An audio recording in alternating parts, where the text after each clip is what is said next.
అక్కర్లేదు. ఆదివారం నాడు ప్రదక్షిణం చేశాడనుకోండి, ఆదివారం నాడు ప్రదక్షిణం చేసి వచ్చేస్తే సూర్యమండలాన్ని భేదిస్తాడు జీవుడు. శరీరం పడిపోయిన తర్వాత శరీర పతనానంతరము సూర్యమండలాన్ని ఛేదించి కైలాసంలో శివలోకానికి వెళ్ళి శివ సాన్నిధ్యమును పొందుతాడు. ఒక సోమవారం నాడు ప్రదక్షిణం చేశాడనుకోండి, జరామృత్యువులను దాటతాడు. జరామృత్యువు అంటే వృద్ధాప్యము, మృత్యువు. ఇదొక చిత్రమైనటువంటి విషయం. చాలామంది త్రిదళం త్రిగుణాకారం త్రినేత్రంచ త్రియాయుధం అంటుంటారు, కానీ అలా లేదు. అసలు యథార్థ పాఠం త్రియాయుషం అనుంది. త్రియాయుషం ఏకబిల్వం శివార్పణం.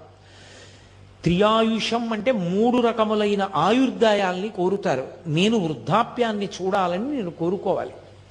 బాల్యము, కౌమారము, యవ్వనము దాటి నేను వార్ధక్యాన్ని చూడాలి అని అడగాలి.